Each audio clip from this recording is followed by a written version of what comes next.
in the system of change. And this book, what Rajiv ji and Puskal ji have co-authored, is a book of change. It's a book of design thinking. It's a book of systems thinking, that how we include every part of the society to bring that change, and that to a change which incorporates to the meaning of Bhagwan. So कई बार लोग पूछते हैं भगवान क्या होता है, what is Bhagwan?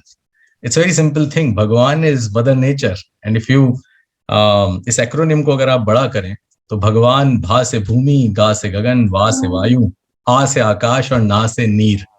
तो इस नीर पे जो हम आज बातचीत करेंगे, वो नीर माँ गंगे से बेहतर किसी और तरीके से हो नहीं सकता. सारी संस्कृतियों में, दुनिया की जितनी भी संस्कृति रही हैं, वो सारी किसी ना किसी नदी के आसपास रही हैं. कहीं ना कहीं से इंसान भगवान के ऐसी रूप से खुद को आगे बढ़ा पाता है. आप तो मेरे ख्याल से ये किताब एक बहुत अनूठा प्रयास रहा है, because this is a combination of a report combined with personal experiences and the story of an organization building up despite being a government organization. That is actually very remarkable, क्योंकि हम organization पे बात कर रहे हैं, हम एक seriousness पे बात कर रहे हैं. तो मेरा पहला सवाल यही, और so sir, for an ancient treasure like माँ Ganga, why so much sudden seriousness, and what has been the difference that you say that you see now in the way rivers are now revered? They were always revered, but एकदम से एक seriousness आ गई है, and especially because of the focus of NMCG. What has been the change? Why do you think it's the time now? ये प्रश्न बड़ा ही महत्वपूर्ण है और सबके दिल में आता है कि क्या फर्क पड़ा या क्या हमने नया किया. देखिए, गंगा जी केवल एक नदी नहीं है जो कि पहाड़ों से, जंगलों से, शहरों से, गांवों से होकर के गुजरती है. ये हमारे दिल में बसती है, हमारे दिमाग में रहती है. तो इस नदी को हम एक अलग तरीके से महसूस करते हैं. अगर आप इससे जुड़े, ये नदी आपको बदल देगी. तो इसलिए जिस नदी की ऐसी मान्यता है और इस तरह का अर्थ है, उसको ये कहना कि प्रयास सडन है, मैं नहीं मानूंगा. प्रयास सडन नहीं, प्रयास तो बहुत समय से चल रहा है. So the idea of cleaning Ganga is not sudden.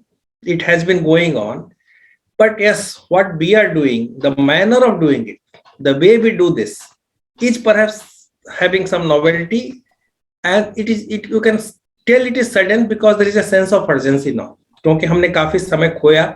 तो जब ये नमामि गंगे की परिकल्पना हुई तो यही सोचा गया कि what exactly we can learn from our efforts, और इसको किस तरह से करें कि कुछ रिजल्ट दिखे और हम एक व्यापक कार्यक्रम किस तरह से बनाएं.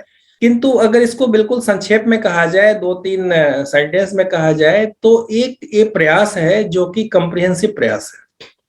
जो हम पहले करते थे, एक पीस मिल अप्रोच में काम करते थे. किसी 1-2 शहर को पकड़ लिया और उसके ऊपर कुछ प्रोजेक्ट ले लिए और सोचे कि गंगा जी साफ हो जाएंगी. वो नहीं है. ये रिवर सेंट्रिक अप्रोच है. पूरी नदी को समझ करके समझने की कोशिश है और उसके ऊपर किया गया है. तो एक हमारी नई थिंकिंग आई है, न्यू अप्रोच आया है. वो बहुत बड़ा चेंज है क्योंकि वो सारी चीजें उससे निकलती हैं. We are moving away from only cleaning. So there is a shift from cleaning to rejuvenation. So that is perhaps a kind of major fundamental shift in understanding of the whole river and its problem and finding some solution jointly. So I think वो एक बहुत बड़ा प्रयास है.